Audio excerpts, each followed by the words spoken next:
Y la pregunta surge de la siguiente manera. ¿Qué significa ser cristiano? ¿Existirá alguna diferencia marcada entre lo que alguien no es cristiano fuera de lo externo? ¿Por qué? Porque mi mamá siempre nos dice en casa algo que yo creo que nos da vuelta a todos siempre en la cabeza, y es: si pongo a dos personas vestidas iguales en el mismo trabajo, con las mismas ocupaciones, ¿qué es eso que va a diferenciar a uno del otro? ¿Será la forma de hablar? ¿Será la forma de vestir? ¿Será la forma de expresarse? ¿Qué es finalmente lo que hace que ser cristiano? Y yo me he dado cuenta que muchas veces tú le preguntas a la gente en la calle si se considera cristiana y te dicen que sí, soy cristiano.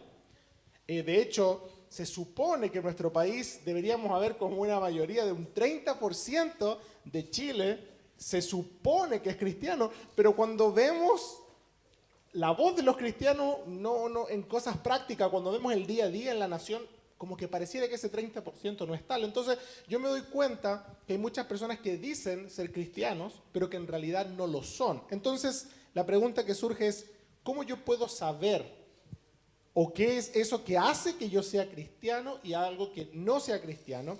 Y es bien interesante esta postura. A mí me pasaba eso, sí. Yo era cristiano, sí, venía obviamente de una familia cristiana, pero pasaba que yo no quería mucho que se enteraran que yo era cristiano. Entonces trataba que no se notara, ¿cachai? Entonces se tiene que notar, pero en mí, y muchas veces a lo mejor ha pasado en ustedes, que hay como uno, no sé, una vergüenza, un temor de querer decir: mira, yo realmente sí soy cristiano, esto es lo que creo. Y a mí, por ejemplo, no me pasaba eso, trataba muchas veces de pasar desapercibido, así como decían: oye, pero él es cristiano, y hoy como que empezaba un sudor, así, me ponía nervioso. Pero ¿qué pasa? Hoy día, por ejemplo, no tengo temor de decirlo. Entonces, no sé qué es lo que pasa, no sé, Caro, ¿qué opinas tú? Sí, hay alguien que también quiere opinar acá. Tenemos a nuestra amiga María Paz, que tiene también una opinión respecto a esto. Yo creo que también tengo como un testimonio parecido al Ariel. No soy de una familia nacida cristiana, lógicamente, pero me hice cristiana a los 16 años.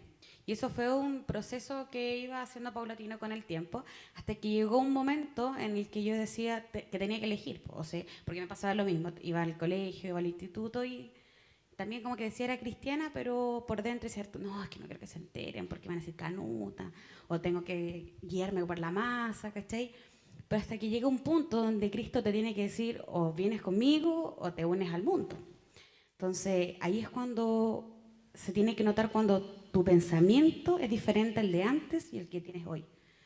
Y ese pensamiento te lleva a un actuar diferente. Cuando ya no quieres hacer lo mismo que hacías antes, cuando te molesta lo que hacías antes, que antes te traía obviamente satisfacción, hoy en día no te trae satisfacción. Hoy en día incluso te trae repudio a tu vida. ¿Por qué? Porque tienes ese temor de fallarle a Dios. Entonces, eso es lo que yo creo que lo primero que se debe notar en cómo tú actúas y en cómo tú piensas, es lo que se diferencia de un cristiano. O sea, la gran diferencia de un cristiano vemos como que hay un antes y un después en su vida. Y eso es muy, muy importante que lo marquemos, porque yo creo que todos los que llevamos un tiempo en el Evangelio hemos escuchado alguna vez la frase nacer de nuevo. Y muchas veces dicen: bueno, el ser cristiano significa nacer de nuevo, pero ¿qué significa nacer de nuevo? Porque ahí está la clave de lo que es ser cristiano y lo que no es ser cristiano. El verdadero cristiano no es el que viene todos los domingos a la iglesia. Hay gente que dice: yo soy cristiano porque voy los domingos a la iglesia. Igual como el que dice: yo soy católico, ¿no es cierto?, porque voy a misa. También significa... O porque me bautizaron. O porque me bautizaron, ¿cierto? Es como que a veces tenemos ese estigma de que algo pasó en nuestra vida, o mi familia es católica, entonces yo soy católico, mi familia es cristiana, entonces yo soy cristiano. Pero tenemos que entender en primer lugar que el cristianismo es una decisión personal, y el cristianismo es una religión, ¿cierto? Una religión, pero que finalmente lo más importante no es la religión que yo profeso, sino si Cristo ha hecho un cambio en mi vida. Porque finalmente, ¿por qué la gente va o es de una religión o se involucra en una religión? Por esta necesidad de salvación. Dicen: yo quiero ir a una religión porque quiero ir al cielo, porque quiero, ¿no es cierto?, evitar el infierno, dicen otros, ¿no es cierto? Quiero realmente heredar esa vida eterna. Y esa vida eterna no se hereda por venir los domingos a la iglesia o por decir que somos cristianos. La salvación, el verdadero cristianismo está denominado o está dictaminado por lo que se llama el nuevo nacimiento. Esa es la clave y que quiero que conversemos un poco qué significa esto de nacer de nuevo. No sé si hay alguien de los que está acá que quisiera dar su opinión con respecto a qué es para ustedes nacer de nuevo.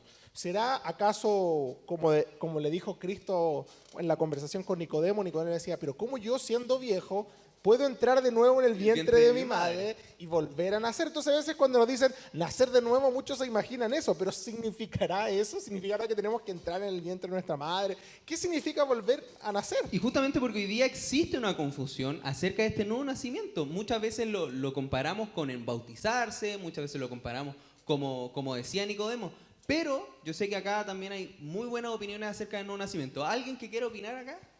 ¡Gabriel! Bueno, claro, hay mucha confusión sobre qué es el nuevo nacimiento. Y yo tengo entendido que el nuevo nacimiento es cuando el Señor te cambia el corazón y te cambia tu espíritu. Y eso es porque el Señor te cambia tu corazón de piedra y te da uno de carne. ¿Y qué es el corazón? Nuestros pensamientos. Entonces ahí es donde viene lo que decía María Paz, que es el cambio de pensamiento. Y hablando del espíritu, nosotros venimos con un espíritu caído por nuestro pecado. ¿Y qué hace el Señor? Él lo levanta y lo conecta con el Espíritu Santo.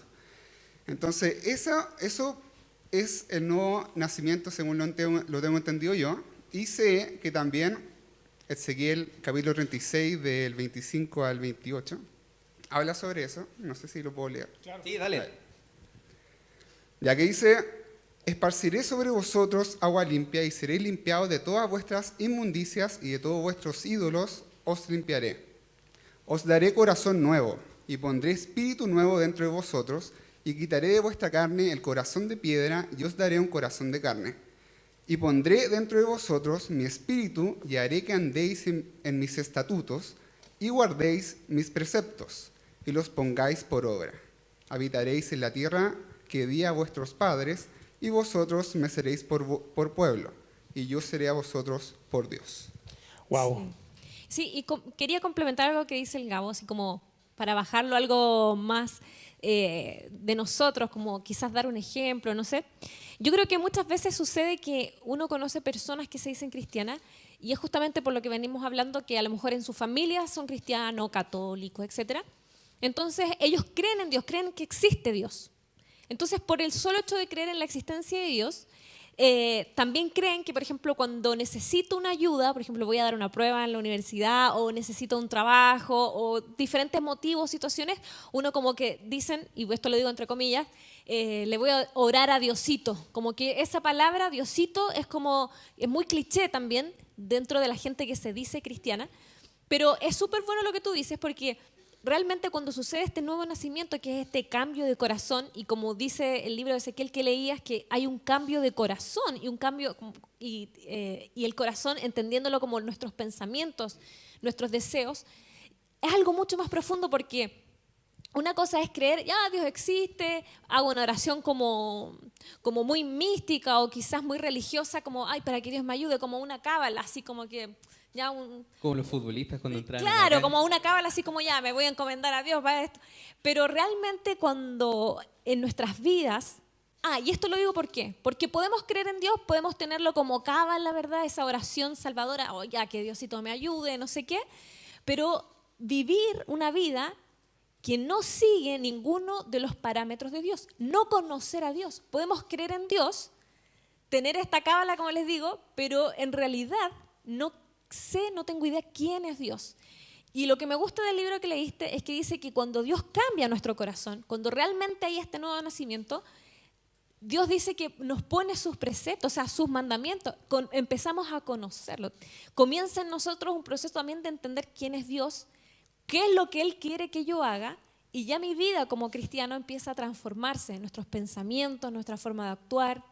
Es mucho más que un ritual o una religión o una creencia cruz para el cielo, no sé cómo popularmente dicen muchos. Sí, no, eso es tremendo. Y quiero que bajemos un poquito más esto porque es muy interesante porque el Gabo da acá en el clavo y es la esencial del nuevo nacimiento. Si pudiéramos decir qué es nacer de nuevo, podríamos hablar que el nuevo nacimiento es un acto sobrenatural de Dios donde por medio de su Espíritu Santo, Él quita nuestro corazón de piedra, pone un corazón de carne y nos da un nuevo espíritu. Ahora, ¿qué significa nacer de nuevo? Literalmente, la frase nacer de nuevo, viene en el griego, la palabra de nuevo es la palabra anotem. Y la palabra anotem o anothem, no sé cómo sería en griego, significa arriba o de arriba. Entonces, cuando se habla en la Biblia de nacer de nuevo, la traducción más correcta es nacer de arriba. Y eso es muy interesante porque si tú lo empiezas a unir, cuando hablamos de un nuevo nacimiento, estamos hablando de que ahora, en vez de haber nacido aquí abajo, desde nuestra madre, de no sé qué, ahora nacemos desde arriba. Es decir, nacemos de Dios. Y eso es tan vital entenderlo porque es imposible que nosotros participemos con Dios si no hemos nacido de Dios. Tenemos que haber nacido de Dios para poder tener comunión con Dios. Y este nuevo nacimiento, o este nacer de Dios, se caracteriza por esto, porque Dios nos cambia el corazón y el espíritu. Ahora, ¿qué significa que Dios nos cambie el corazón y el espíritu? Son dos cosas muy importantes. Estoy seguro que la Pauli sabe qué significa esto, porque ahí la veo con cara de que quiere aportar con respecto a eso. Para ti, Pauli, cuando hablamos de que Dios nos cambia el corazón, que Dios nos cambia el espíritu, ¿qué crees tú que estamos hablando? Yo pienso que primeramente cambiar el corazón es algo vital, porque del corazón vienen los pensamientos, las cosas que anhelamos. Entonces, en este camino que significa un nuevo nacimiento, es muy necesario en ese sentido cambiar nuestro corazón. Y también el espíritu, porque nosotros necesitamos anhelar las cosas buenas. Quizás, por ejemplo, no sé, yo antes anhelaba cosas como, no sé, ir a bailar a una fiesta o salir los sábados con mis amigos, pero al tener este nuevo cambio en mi corazón y en mi espíritu, ya no me van a gustar ciertas cosas, ya no voy a querer salir con mis amigos a las cosas que yo necesitaba, o sea, a las cosas que yo asistía antes. Entonces, en ese sentido, el cambiar nuestro corazón es necesario, porque vamos a anhelar cosas que son de Dios. O sea, corazón, pensamientos. Dios nos cambia la forma de pensar. Pensamos de una manera y algo pasa en nuestra vida que pensamos diferente. Y por otro lado, un espíritu nuevo, es decir, pone en nosotros ese deseo interior que nos impulsa a decir, oye, tú ahora puedes hacer otras cosas. Quiero las cosas de Dios, me llama la atención las cosas de Dios. Oye, comprendo que existía Dios de una manera que antes no comprendía. No sé cómo lo ves tú. Sí, lo que me pasa es que cuando entiendo ahora de mucho mejor forma, cuando la palabra dice que sobre todas las cosas guardadas, guarda tu corazón. Porque dice, porque de él fluye o porque de él viene la vida. Pero acá también nos damos cuenta que existen dos corazones, un corazón de piedra y un corazón de carne. Por ende, no puede fluir vida de un corazón de piedra, ¿o sí? No, para nada. No puede fluir. Por ende, esa palabra es justamente para cada uno de los cristianos que efectivamente ha nacido de nuevo. Porque es imposible guardar el corazón de donde fluye la vida, que es la vida eterna, si tengo un corazón de piedra. O sea, ¿puedo obedecer o no puedo obedecer si tengo un corazón de piedra? No se puede obedecer. Y mira, de hecho, tú hablas algo muy importante, como que uno tuviera dos corazones, pero finalmente Ezequiel 11, 19 dice algo muy importante. El Gabo recién leyó Ezequiel 36, pero el Ezequiel 11, unos capítulos anteriores, dice, y les daré un solo corazón. En la Biblia de las Américas dice, les daré un solo corazón. Ahí lo pueden ver. Y les daré un solo corazón. ¿Y por qué un solo corazón? Porque uno podría decir, Dios me pone un corazón de carne, pero me sigue mi corazón antiguo. No. Lo que Dios sabe es que nuestro corazón de piedra no puede tener esa posibilidad de vida. Por ende dice, y les daré un solo corazón y pondré un espíritu nuevo dentro de ellos. ¿Por qué? Porque todos tenemos un espíritu, pero producto del pecado hemos nacido con un espíritu caído. Y este espíritu caído simboliza nuestra muerte espiritual. Es por eso, ¿alguien aquí le ha hablado alguna vez de Dios a alguien que no conoce a Dios? ¿Y qué es lo que te dicen? Oye, no, como que no le interesa, como que no le llama la atención, como que a lo mejor tú puedes vibrar con una verdad espiritual y tú dices, es que Dios es lo máximo de esa persona. Sí.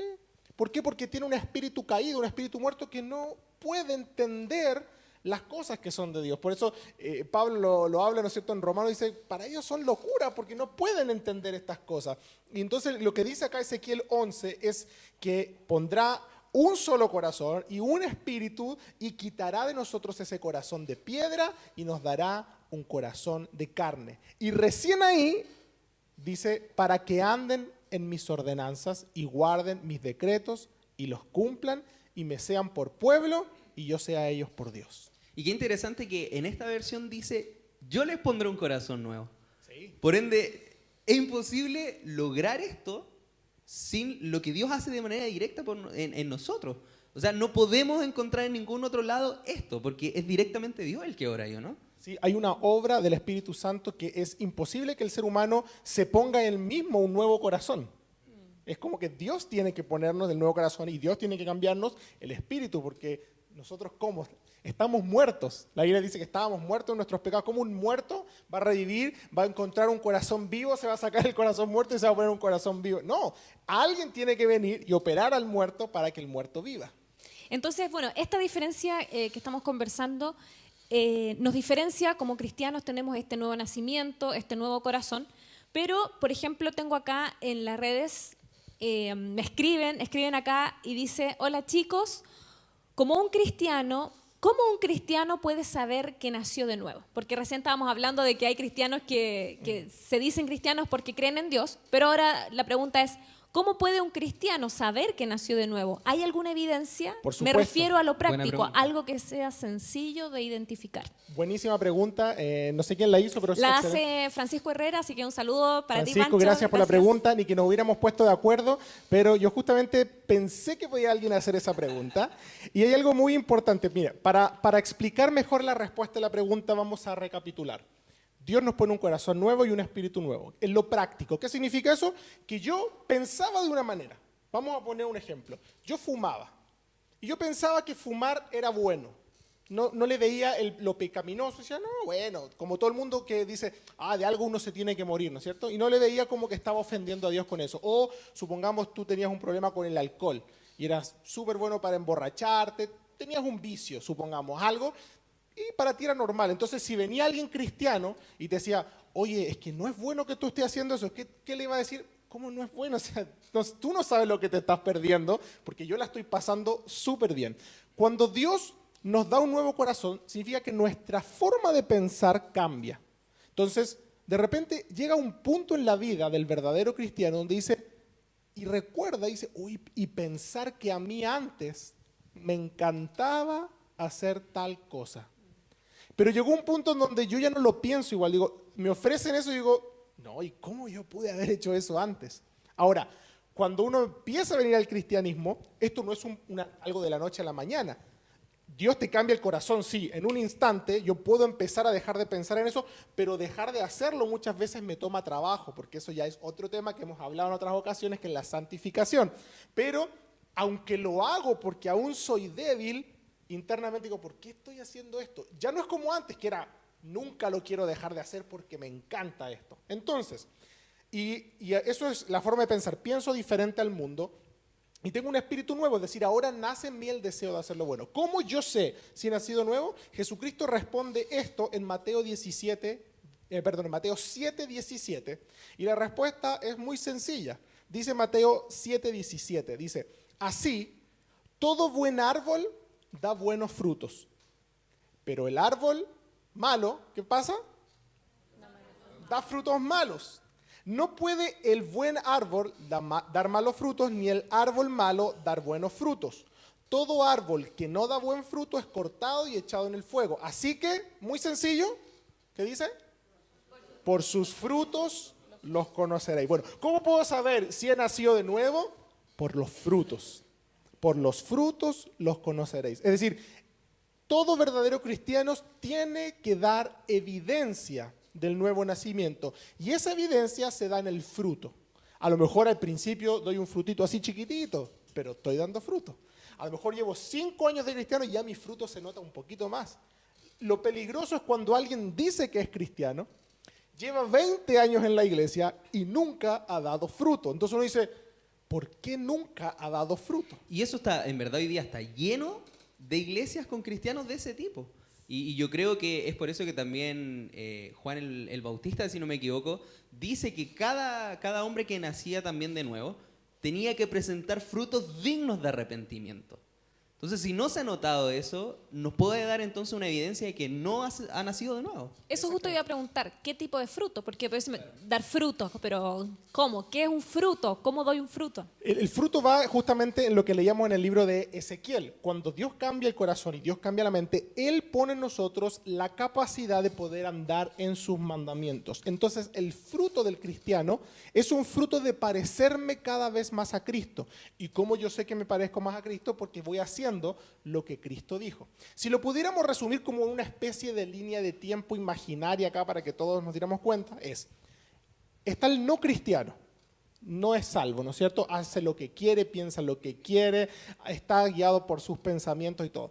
Se produce el primer acto milagroso de parte de Dios. Ya vamos a explicar cómo se produce esto en un minuto más, pero vamos a saltarnos sobre un momento que se llama la regeneración. Y la regeneración es este nuevo nacimiento. De repente Dios viene, te pone un nuevo corazón y te pone un nuevo espíritu. Al ponerme eso yo me doy cuenta, ¿no es cierto?, de hoy me di cuenta de esto que estaba pasando y soy justificado. Significa que yo no hice nada, porque esto es por gracia, yo no hice nada y Dios me justifica y me presenta a Cristo delante de Dios y me dice, ahora tú puedes tener acceso al Padre. Y dice, oh, wow, ahora tengo acceso al Padre. Y en ese momento que soy justificado empieza mi vida nueva y empieza un proceso que se llama santificación, donde yo debo correr una carrera que empieza el día que me di cuenta de esta situación en mi vida y empiezo a correrla. Y la meta de esa carrera es parecerme a Cristo. Entonces, ¿cómo yo sé qué fruto estoy dando? Bueno, es a quién te estás pareciendo todos los días. Empiezo a correr esta carrera que es parecerme más a Cristo, hasta que finalmente el último paso se llama glorificación, donde un día seremos glorificados y podremos estar en la presencia de nuestro Señor.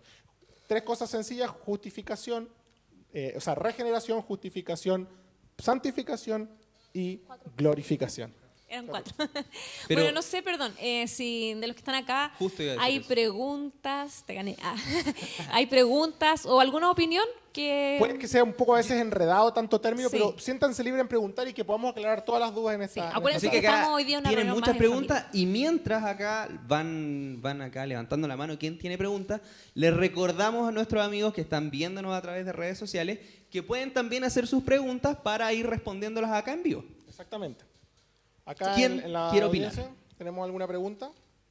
Yo sé que no tengan miedo. Ah, qué bueno. La línea de tiempo, bueno, la línea de tiempo se compone de regeneración, justificación, santificación y glorificación. Es decir, Dios me hace nacer de nuevo, me justifica delante de Dios, me presenta, ¿no es cierto?, como justo sin serlo, y en ese momento en mi vida empiezo a dar estos frutos que hablábamos del buen árbol, ¿no es cierto?, que da buenos frutos, y ese fruto es parecerme más a Cristo. Y vamos a hablar un poquito de cómo me voy pareciendo más a Cristo y por qué a veces alguien podría dudar de su salvación. Puede decir, ¿sabes qué, Pablo? Yo creo que a lo mejor no soy salvo o Dios no me ha regenerado o finalmente no he nacido nuevo porque sabes que me sigo equivocando, sigo pecando. Entonces uno se puede frustrar y vamos también a conversar de eso en unos minutos más, pero creo Claro. que hay una pregunta por ahí. Sí. No, acá quedaba una duda, ¿o no? Quería como saber y aclarar el punto de qué pasa con esas personas que en algún momento vinieron a la iglesia o se decían cristianas y hoy por algún motivo ya no están y efectivamente como lo habla en Romanos 1 dice que fueron entregados a sus propios razonamientos y Dios efectivamente los entregó, como que el Señor se aburrió, que en algún momento fueron salvos, nunca llegaron a esa verdadera regeneración, no avanzaron en esa línea de tiempo. Excelente pregunta. Tenemos que entender algo que es muy, muy importante y es que la salvación no se pierde. No existe nadie que sea cristiano que deje de ser cristiano, porque eso significaría que lo que Cristo hizo por él no sirvió de nada. ¿Sí? Y la Biblia habla claramente que Cristo ha dado su vida por las ovejas y que Él dice en el libro de Juan que Él tiene que presentarle esas ovejas al Padre y dice, yo voy a dar cuenta de todas las ovejas que mi Padre me ha dado. y ninguna se va a perder, porque todas son mis abejas. Entonces, partiendo de esa base, no existe ningún cristiano de verdad que deje el cristianismo y que se vaya y que se pierda. ¿Qué es lo que sucede? Hay dos cosas que suceden. Lo primero es que en las iglesias está lleno de falsos cristianos, gente que emocionalmente fue convencida de asistir a una iglesia. ¿Qué significa esto? Tradicionalmente se hace, ¿no es cierto?, un llamado, que muchas veces se manipulan las emociones, entonces esa persona tenía un problema, tenía una enfermedad, tenía una crisis en su vida, y está este evangelio de oferta y demanda. Mira, como que nos aprovechamos de esa gente que está como súper vulnerable. Oh, este es el momento. Entonces, muchos han venido al evangelio porque han tenido un gran problema y se les ha prometido que Cristo se los va a solucionar. Entonces, tocados por sus emociones, hay muchos que han venido, han hecho la famosa oración del pecador, de arrepentimiento, y han insertado en las filas de una iglesia sin nunca haberse verdaderamente arrepentido, que lo vamos a hablar en un minuto más. Entonces, empezaron a hacer todo lo que la iglesia les decía. Tú tienes que obedecer acá, tú tienes que guardar este mandamiento, tú tienes que hacer esto, y llega un punto en la vida de estas personas que se dan cuenta que esto es una carga demasiado pesada que no pueden llevar. ¿Y por qué no pueden llevar esta carga? Lo acabamos de leer en Ezequiel, porque cuando somos regenerados es ahí cuando Dios, Él nos ayuda a que podamos andar en sus mandamientos. Mientras no existió esta verdadera regeneración, hay muchos que se esfuerzan por intentar agradar a Dios y se dan cuenta que no pueden y que es una carga demasiado pesada porque ni siquiera quieren hacerlo. Entonces finalmente terminan abandonando y dicen: el cristianismo no es para mí. Hay otra gente que sí ha sido regenerada y que por desilusiones, por malos liderazgos o muchas veces por momentos de flaqueza en su fe, se ha alejado de la iglesia. Pero si esa persona ha sido verdaderamente regenerada y ha nacido de nuevo, en algún momento de su vida el Espíritu Santo lo va a traer de vuelta. Y es por eso que Cristo puso esta analogía tan bonita de la oveja perdida. Aquel que verdaderamente había sido salvo, pero en algún momento su vida se extravió. ¿Y qué dice? El buen pastor su vida da por las ovejas. El buen pastor va y busca a esa que se perdió y la trae de nuevo al redil. Pero esas cabras locas que se meten entre medio del rebaño y que a veces pudieran confundirse con ovejas, el pastor ya, chao, se va, porque saben que en algún momento se diferencia quiénes son del redil y quiénes no son del redil. Igual es bastante fuerte decir esto de que la iglesia está lleno de falsos cristianos. Me parece que es una declaración un poco fuerte, aunque es verdad, pero no sé qué les pasa a ustedes. A mí, por ejemplo, cuando dicen eso, yo digo así como que uno mira para el lado y dice: ay, ¿serán de verdad o no? Pero por otra parte, los que ahí están viéndonos en redes sociales, si usted vino a la iglesia y realmente es salvo, no se preocupe porque el Señor lo va a traer, así que es para todos. Y por eso Primera de Juan lo habla, dice, algunos salieron de nosotros porque en realidad nunca fueron de nosotros y tenían que salir de nosotros para que quedara en evidencia que nunca habían sido parte de nosotros. Entonces, acá no se trata de andar mirando a la gente y decirle: tú eres, tú no eres. No, eso es algo que Dios nos pone convicción a cada uno. Por eso dice: ¿quiénes son los hijos de Dios? Dice: el Espíritu da testimonio a nuestro espíritu que somos hijos de Dios. Si tú tienes un nuevo espíritu que Dios ha puesto, el Espíritu Santo habla a ese nuevo espíritu y te dice: tranquilo. Tengo una pregunta acá. Nos hacen un comentario también que dice, y a propósito que en nuestra iglesia estamos próximos a los bautismos, dice: ¿el bautismo es una manera de regenerarse? Wow, tremenda pregunta. La respuesta es súper sencilla: no. Wow. No, para nada. ¿Por qué? ¿Qué es lo que es el bautismo? El bautismo lo podemos simbolizar con el anillo de casamiento, ¿sí? Tú te casas y cuando tú te casas, el anillo no te dice que estás casado, porque yo puedo llegar y comprar un anillo y me lo pongo y mostrar, pero legalmente no estoy casado. Tengo que casarme, y el anillo, ¿qué es lo que es? Cuando realmente estoy casado, es una demostración que le muestra a los demás y le dicen: oye, mire, estoy casado. El bautismo es lo mismo. Cuando yo realmente he nacido de nuevo y ha habido en mí ese cambio, yo quiero mostrarle a los demás que es verdad lo que ha pasado. Entonces el bautismo es un simbolismo de mi vida anterior, me sumerjo en el agua, muero y al salir del agua, en el fondo estoy haciendo esta analogía de que Cristo me ha resucitado juntamente con Él. Pero el bautismo es solamente una demostración. La Biblia siempre habla que todos los que fueron bautizados creían, eran salvos y eran bautizados. Y siguiendo con este tema también, para antes de seguir avanzando con lo que viene, otra pregunta más. Una persona que no ha vuelto a nacer, que no ha sido regenerada, ¿puede hacer buenas obras? Por supuesto, porque tenemos que entender que hay dos clases de buenas obras. Están las buenas obras que el Padre ha preparado para los que le aman, ¿no es cierto? Pero los seres humanos igual tienen, aunque todos somos malos, dice la Biblia, igual tenemos bondad en nuestro corazón y todos podemos ser inclinados a buenos actos. Y eso obviamente no tiene nada que ver con la regeneración ni con la salvación. Vemos a empresarios multimillonarios de repente haciendo una muy buena obra, donando millones a una fundación. Vemos a alguien que va pasando por la calle y ve que alguien asaltan a alguien y lo ayuda, porque el ser humano tiene ese instinto también de poder ayudar, de poder hacer lo bueno, pero obviamente eso no tiene nada que ver con las buenas obras que son la evidencia de nuestra salvación.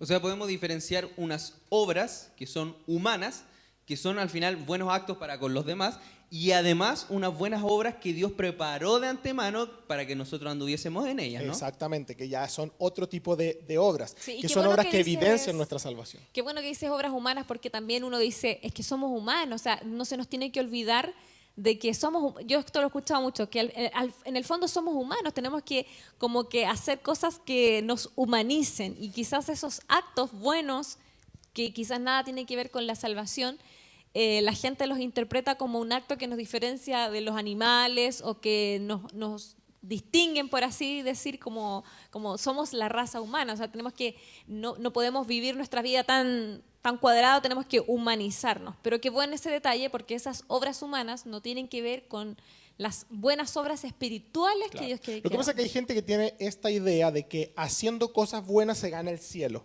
Porque es como una creencia popular, ¿no es cierto? Instaurada muchas veces, mira, si tú quieres ganarte el cielo, si tú quieres que Dios te quiera, si tú quieres ir al cielo, tienes que hacer cosas buenas. Entonces está esta suerte de, ¿no es cierto?, de mito que dice, mira, o él seguramente se ganó el cielo por la tremenda obra buena que hizo, ¿no es cierto? Él es mira, donó no sé cuántos millones, ¿cómo no se va a ir al cielo si ha ayudado a tanta gente, si es tan bueno? Pero tenemos que entender que las obras no nos salvan. Las obras no nos salvan, sino que lo único que nos salva es la gracia de Dios. No existe nada que nosotros podamos hacer para ser salvos, hablando en términos de obras, sino que lo único que puede producir en nosotros salvación es la gracia de Dios al creer en su Hijo Jesucristo. Justamente se me viene a la mente, y yo sé que muchos de ustedes lo han escuchado, que también esas obras pueden ser engañosas, po. Porque ¿qué pasa? A veces vemos en la noticia que, no sé, X hombre hizo tremenda barbaridad y después entrevistan a veces a los vecinos y le dicen, pero no sabíamos si era tan buena persona, se veía tan bueno, no, estamos muchas veces consternados porque no nos dimos cuenta que salió con esto. Porque justamente la obra es algo externo, pero el corazón nunca fue cambiado. Entonces yo puedo aparentar ser algo, pero internamente mi corazón no ha sido cambiado, no ha sido regenerado. Y es importante entender eso. Ahora, la evidencia de que soy salvo es que hago buenas obras, pero obras que tienen que ver ya con la evidencia de mi transformación. Eso a veces uno podría decir, ok, entonces da lo mismo lo que haga. No, Dios nos salva sin hacer nada, pero una vez que somos salvos, la verdadera evidencia de tu salvación es las buenas obras. Lo que decía Santiago, oye, muéstrame tu fe, pon tus obras, yo te mostraré por mis obras mi fe. Es decir, es una cosa va con la otra, pero lo primero es la gracia. Dios me salva sin hacer nada, y la evidencia de que Dios me ha salvado es que ahora hago cosas que antes no hacía. Es decir, hago buenas obras, pero estas obras que tienen que ver con este nuevo pensamiento que hay en mi corazón. ¿Tenemos otra pregunta? Sí, tenemos una pregunta más y creo que sería bueno, quizás, que también lo habían preguntado antes en las redes, pero quizás esto está preguntado de otra manera, pero apunta a lo mismo. Si somos nacidos de nuevo, ¿cuál es el punto exacto para agradar a Dios? Y me refiero a que esta pregunta creo yo que tiene que ver un poco con quizás dejar un ejemplo más práctico, como lo que nos comentaba Francisco, si podríamos dejar algún ejemplo más práctico, por ejemplo, una buena obra humana, ya dijimos, ayudar a un desvalido, La abuelita donar cruzar la dinero calle. a tal fundación, no sé, tantas cosas, pero ¿cuál ¿Cómo en concreto sería una buena obra espiritual? Yo creo que las buenas obras espirituales tienen que ver con andar en los mandamientos que Dios ha preparado para nosotros para que cumplamos. Hay gente que piensa que los 10 mandamientos están obsoletos.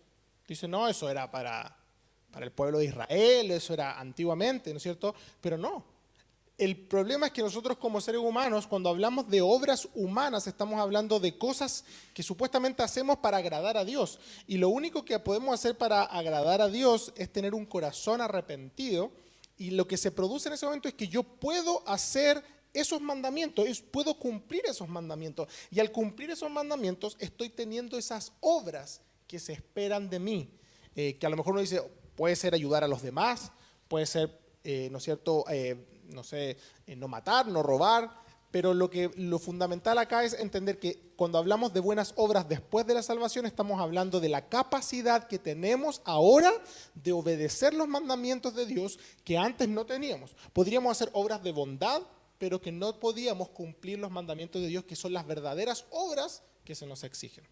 Yo sé que acá habían preguntas, así que María de los Ángeles, por favor.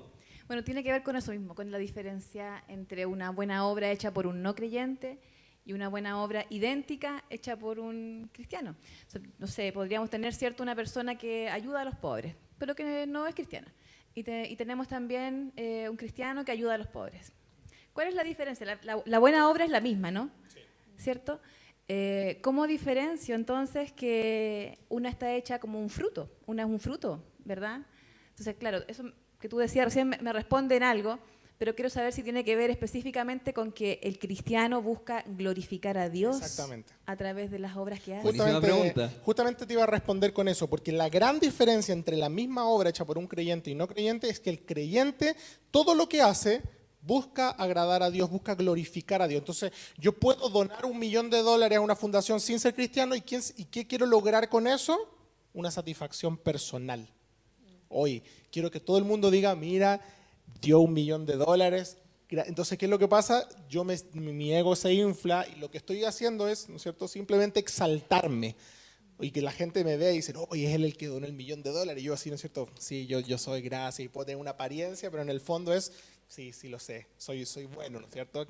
En cambio, el que es cristiano, el que ha nacido de nuevo, puede donar esos mismos $1 millón, pero la motivación de su corazón es que Dios sea glorificado y busca cómo la gloria siempre se la va a poder llevar Dios y no nosotros. Yo creo que esa es la gran diferencia. El verdadero cristiano siempre busca que Dios sea glorificado en todo lo que hace. Buenísimo, gracias María de los Ángeles. ¿Alguien más parece que tenía preguntas allá? Bueno, antes siempre me preguntaba, o sea, tenía una pregunta que, ¿por qué si éramos creados a imagen y semejanza de Dios, por qué teníamos que tener un nuevo nacimiento? Buenísima esa pregunta. Efectivamente, la palabra de Dios dice que fuimos creados a su imagen y semejanza, pero hay un hecho que corrompe la naturaleza del hombre y es el pecado. El hombre fue hecho perfecto a la imagen y semejanza de Dios, pero el pecado corrompe eso. De hecho, es muy interesante, pero si ustedes estudian el libro de Génesis, se van a dar cuenta que dice que el hijo de Adán nació a la imagen de Adán. Y es un detalle muy importante que sale en el libro de Génesis, porque tú puedes decir, oye, qué heavy. La Biblia dice que Dios crea a Adán y Eva a su imagen y semejanza, pero después la misma Biblia dice que los hijos de Adán nacieron a la semejanza de Adán. ¿Y cuál era la semejanza de Adán? La imagen y semejanza de Dios caída. Entonces, de ahí en adelante, que todos los seres humanos nacimos a la semejanza de Dios, pero con la naturaleza caída de Adán. Y la Biblia lo dice muy claro en el libro de Génesis, y es por eso que todos necesitamos ese nuevo nacimiento, porque perdimos ese espíritu vivo, perdimos ese corazón de carne con el pecado. Quiero llevar la conversa un poco más profunda y preguntar, si alguien que quizás dice, bueno, yo no soy cristiano, no entiendo mucho a los cristianos, y he estado escuchando de esto de arrepentirme, de que como que el fruto de un nuevo nacimiento tiene que ver con un fruto de arrepentimiento. ¿Arrepentirme de qué? Podrían preguntar muchos. ¿Y cuál es la respuesta? Bueno, vamos a explicar esto porque justamente el arrepentimiento es lo que yo quería hablar, porque muchos antes de responder eso se pueden estar preguntando, bueno, Pablo, ¿cómo nazco de nuevo? bacán lo que estás explicando, pero ¿cómo se nace de nuevo? Primero tenemos que entender que es un acto de voluntad de Dios, porque ¿quiénes de nosotros participó en su nacimiento terrenal? ¿Alguien de ustedes decidió nacer? ¿Alguien hizo algo para nacer? Estaba dentro de la guata y dijo, oh, es que ya voy a nacer, entonces voy a empezar a ayudar a mi mamá, ¿no es cierto? No, nacimos, no hay nada que nosotros, ¿qué contribuimos nosotros? Nada. Por ende, cuando Jesús hace la analogía del nuevo nacimiento, nos está de alguna manera también diciendo que lo que nosotros contribuimos es nada. Y esto le choca a mucha gente. Dice, pero ¿cómo yo no voy a contribuir nada? ¿Y dónde está lo que yo puedo hacer? Bueno, si pudiéramos decir que el hombre tiene que hacer algo, hay dos cosas claves que podríamos decir que tenemos que hacer, que son fe y arrepentimiento. Las voy a explicar a las dos. La primera es la fe. ¿Fe en qué? Muchos dicen, fe es creer. Entonces, si yo creo en Dios, estoy listo. Y por eso que está esto que decimos que a veces suena fuerte, que hay falsos cristianos, porque hay muchos que se quedaron con esto. Oye, a mí un día me hablaron de Dios y yo creí en Dios, por ende soy cristiano. Pero la Biblia dice que hasta el diablo cree. Entonces, ¿el diablo es cristiano solo por creer? ¿Qué significa tener fe? ¿Creer en qué de Dios? Entonces, esta fe funciona de la siguiente manera. El que tiene verdadera fe de salvación es aquel que se dio cuenta de que su vida ofendía a Dios. Llega un punto en donde yo tenía un estilo de vida, ¿no es cierto?, pecaminoso. Hacía las cosas que ofendían a Dios constantemente y no me daba cuenta. Era normal, era natural para mí. Yo, ¿no es cierto?, fumaba, me drogaba, era mentiroso, era rencoroso, era miles de cosas, era mentiroso, era ladrón. Todo lo que nosotros queríamos y nos gustaba hacerlo. Lo anhelábamos, ¿no es cierto? Como cuando entrevistan en estos programas en su propia trampa, estos tipos que roban, y dicen, no, si voy para la pega, ¿no es cierto? No hay nada de malo, es un estilo de vida normal para ellos. Pero llega un momento en la vida de esa persona que dice, lo que yo estoy haciendo no es simplemente algo malo para la sociedad, sino que se da cuenta y dice, lo que yo estoy haciendo es pecar contra Dios. Y se da cuenta y dice, yo estoy ofendiendo a Dios. Y en ese momento, para que esa persona sea salva, nace la verdadera fe, que es que esta persona cree que la única forma que él tiene para agradar a Dios y no ser más pecador es creer que Dios mandó a su Hijo a morir por ese pecado que él tiene. ¿Por qué digo esto? Y lo llevo al plano personal. Porque hay mucha gente que cree en Jesús, hay mucha gente que cree que Jesús vino a la tierra y hay mucha gente que cree que Jesús murió en la cruz. Pero no creen que esa muerte en la cruz signifique algo para ellos. No creen que esa muerte en la cruz les perdona sus pecados, los limpia sus pecados porque ni siquiera saben que su vida es una vida de pecado. Pero si tú le preguntas en Semana Santa a muchos, oye, ¿tú crees en Jesús? Sí. ¿Tú crees que Jesús murió en la cruz? Sí. ¿Eso lo hace cristiano? No necesariamente. Esa fe, ese creer en Jesús y en su obra, significa que yo sé que soy pecador. En algún momento de mi vida me doy cuenta de que soy pecador, que he ofendido a Dios y que la única manera de agradar a Dios y que Él me acepte es creer y tener fe en que Él envió a su Hijo a morir por mí, no por el mundo, no, por mí. Entonces nace la verdadera fe de salvación, que es decir, Señor, reconozco que soy un pecador, reconozco que no puedo tener acceso delante de tu presencia, pero creo que hay una forma y es a través de tu Hijo que tú mandaste a morir por mí. Eso es lo primero. Y en ese momento, si esa fe fue de verdad, si esa fe fue genuina y yo realmente reconocí mi pecado y creí que existía una forma, nace la segunda parte de la ecuación, que es el arrepentimiento. Surge en mí un deseo de cambiar mi vida. Y aquí también mucha gente lo confunde, porque arrepentimiento no es remordimiento, no es sentirme mal, oh, hice algo tan malo. No, es decir, cambio de dirección. Arrepentimiento es, yo iba para el norte, me di cuenta que estaba equivocado y ahora voy a la dirección contraria, voy hacia el sur. Entonces, acá se nota el punto clave. ¿Cómo yo sé que he nacido de nuevo? Más práctico todavía, porque todo cristiano que ha nacido de nuevo puede identificar en su vida un antes y un después. Todos. los verdaderos cristianos deben y pueden identificar en su vida un antes y un después. Por eso que no importa si tú naciste en un hogar cristiano, si tus papás eran cristianos, si toda la vida tú crees que fuiste cristiano, es mentira. Tú toda la vida no fuiste cristiano. Tú puedes haber nacido en un hogar cristiano, pero tú puedes siempre entender aquel punto en donde Dios se reveló a tu vida y tú te diste cuenta, he vivido pensando que soy cristiano, a lo mejor yendo a la iglesia toda mi vida, pero hay un punto en donde tú dices, yo he ofendido a Dios. Yo no estoy haciendo lo que a Dios le agrada, y la única forma de poder agradarlo es a través de la fe en Cristo y de arrepentimiento y de cambiar mi vida. Si tú llevabas una vida, un momento alguien te habló de Dios y empezaste a venir a la iglesia, pero tu vida siguió igual, no eres cristiano. Tiene que haber, por obligación en la vida del verdadero cristiano, un antes y un después. Entonces, el ejercicio es para todos los que nos están mirando y para ustedes. ¿Pueden recordar aquel antes y después? A lo mejor no se van a acordar del punto exacto, pero si hacen memoria hacia atrás, van a ver este proceso, es decir, van a ver los dos cambios, cambio de corazón y de espíritu. Antes yo deseaba esto, pero ahora deseo a Dios. Antes yo pensaba así, pero ahora pienso de otra manera, o estoy pensando de otra manera. Buenísimo. ¿Les ha gustado la conversación? ¿Sí? ¿Hay más preguntas? Yo sé que pueden haber algunas dudas. Ahí parece que hay una. María Paz. No una pregunta. Lo que pasa es que en Tito 3, del 3 al 7, hay un versículo que dice: porque nosotros también éramos en otro tiempo insensatos, rebeldes, extraviados, esclavos de concupiscencia y deleites diversos, viviendo en malicia y en envidia, aborrecibles y aborreciéndonos unos a otros. Pero cuando se me manifestó la bondad de Dios, nuestro Salvador, y su amor para con los hombres, nos salvó, y no por obras de justicia que nosotros hubiéramos hecho, sino por su misericordia, por el lavamiento de la regeneración y por la renovación del Espíritu Santo, el cual derramó en nosotros en él abundantemente por Jesucristo nuestro Salvador, para que, justificados por su gracia, viniésemos a sus herederos conforme a la esperanza de la vida eterna. Yo creo que este versículo como que resume mucho el tema de lo que está hablando Pablo y todas las preguntas que hemos surgido hoy día. Eso. Buenísimo, creo que lo deja súper claro. No sé si hay alguien más que está comentando algo. Sí, Ariel, parece que tú tienes la Sí, pregunta.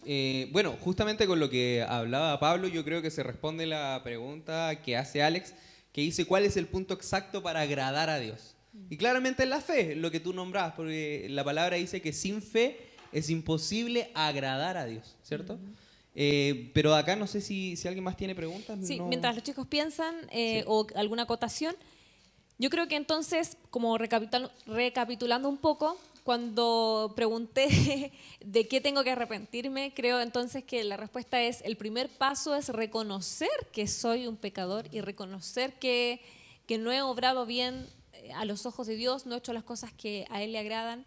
Y una vez que yo reconozco esto, entonces puedo arrepentirme de algo, porque antes, por más que tenga cosas por las que arrepentirme, la gente, hoy día está muy de moda el no me arrepiento de nada.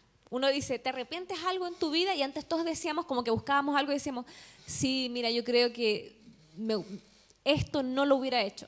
Pero a medida que han pasado las décadas, los años, la gente dice como que es una actitud súper chora ante la vida, así como que creen que es como más cool, no sé, decir como no tengo nada de qué arrepentirme. Vive tu vida como quieras. Claro, porque todo lo que he vivido me ha llevado a este punto. Y en el fondo es verdad, todo lo que vivimos nos ha llevado a este punto. No es nada, no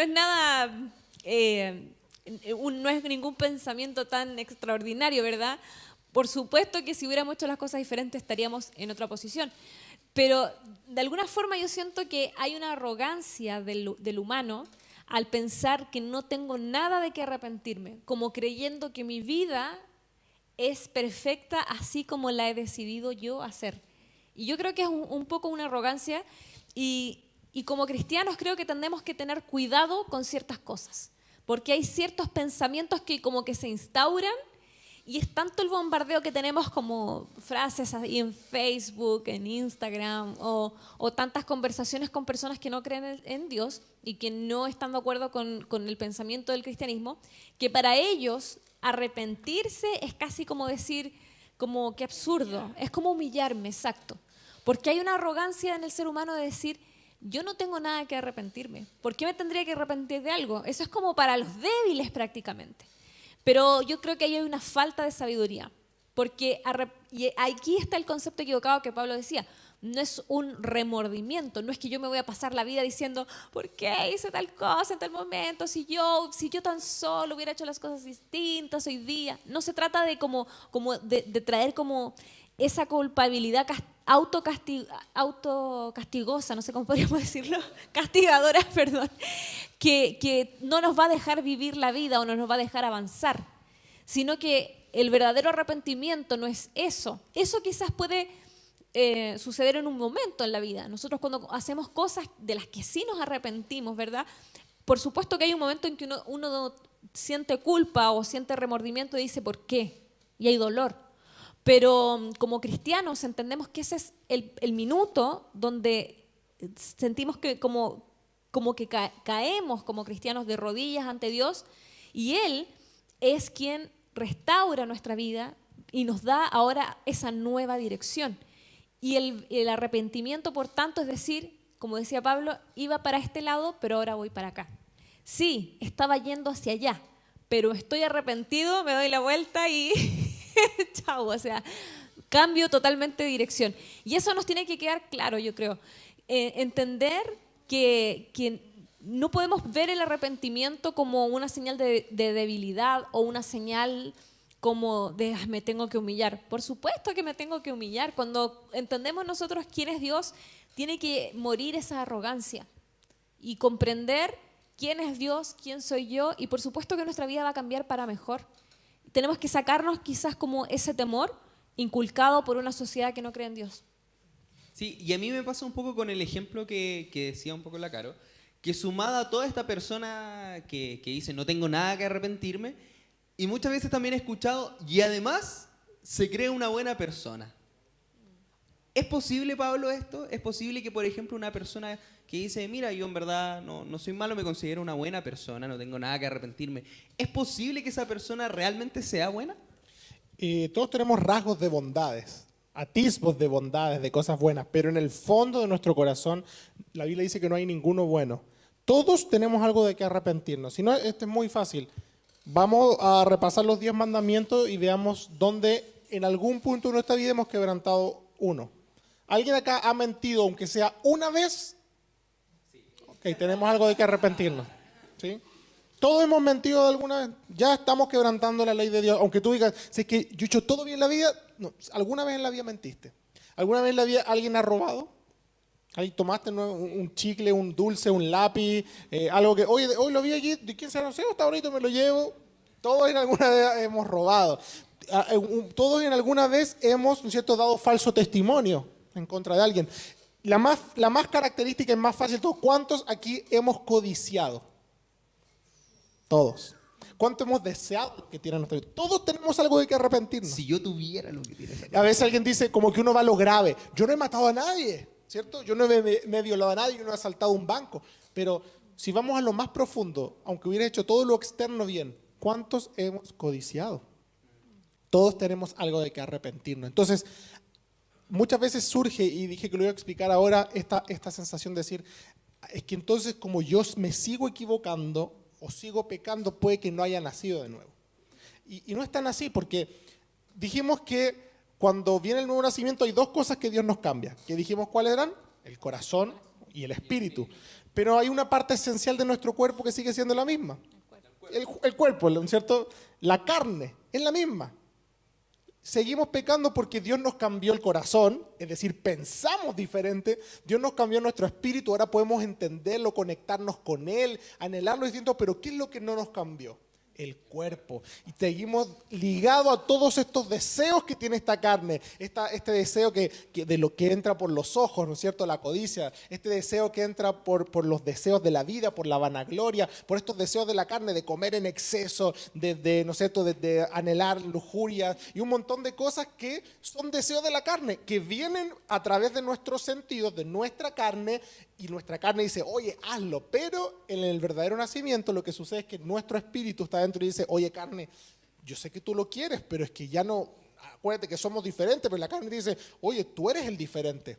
Tú piensas distinto, tú eres distinto, yo sigo siendo la misma, entonces dame lo que quiero y se produce esta lucha entre lo que nuestra carne quiere y lo que nuestro espíritu quiere. Entonces, por eso muchas veces está esta lucha y a veces gana la carne y somos débiles y uno dice, y ahí está la clave, el que es verdaderamente salvo dice, pero ¿por qué volvió a ganar la carne? Yo no quiero que gane la carne. Bueno, justamente hay una persona que hace una afirmación, pero quisiera darla a nivel de interrogatoria, porque dice entonces, si estamos en proceso de cambio, ¿puedo decir que he nacido de nuevo? Por supuesto, porque la santificación es un proceso. Lo que es instantáneo es que Dios te salva. Obviamente no eres el producto terminado en ese momento, pero nació en ti esa capacidad que no tenías antes de poder conocer a Dios, de poder querer ser como Dios, en el sentido de querer ser como Cristo, de poder santificarte. Y ahora estoy en proceso. Me va a costar. Y es por eso que el último paso de esta línea de tiempo que hablábamos se llamaba glorificación. Y la glorificación es el punto en donde o morimos en Cristo o Cristo vuelve por nosotros y nuestro cuerpo es dejado y solamente somos seres glorificados donde está nuestro espíritu, nuestra alma. Entonces ahí podemos decir, ya no hay pecado, ya no existe esta lucha ni esta batalla con mi carne porque ya he sido glorificado. Y eso sucederá para los que mueran en Cristo o para cuando el Señor venga a buscar a su iglesia. O sea que hasta la santificación se puede cumplir acá en la tierra como humanos, ¿cierto? Exactamente. Y la glorificación entonces la cumpliremos el día que el Señor venga o Que muramos el en Señor el venga Señor. con nosotros. Es un tremendo tema y yo quiero simplemente para terminar dejarlos con este versículo que resume un poco de lo que hemos hablado, que está en Efesios 2. Y ahora a raíz de todo lo que se ha hablado estoy seguro de que cuando leamos Efesios 2 va a quedar muchísimo más claro. Dice, y Él os dio vida a vosotros. ¿Cuándo? Estábamos muertos en nuestros delitos y pecados. Hubo un momento en donde todos estuvimos muertos en nuestros delitos y pecados. Es decir, teníamos ese espíritu caído, ese espíritu que no entendía nada, estaba muerto, no reaccionaba. Y en ese momento, Dios, a través de Cristo, nos da vida. En los cuales anduvimos en otro tiempo. ¿Cuántos anduvimos en otro tiempo? Muchos. ¿Haciendo qué cosa?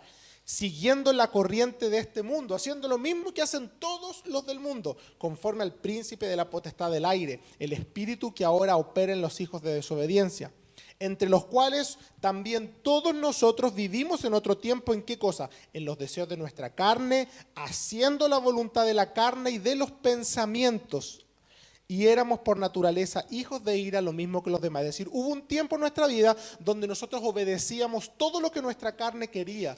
Lo que la voluntad de la carne decía, ahí íbamos. Lo que nuestros pensamientos corrompidos hacían, nosotros decíamos. Pero el versículo 4 dice, Dios, que es rico en misericordia, por su gran amor con que nos amó, aún estando nosotros muertos en esa condición, aún estando muertos, Él nos dio vida juntamente con Cristo y lo clarifica.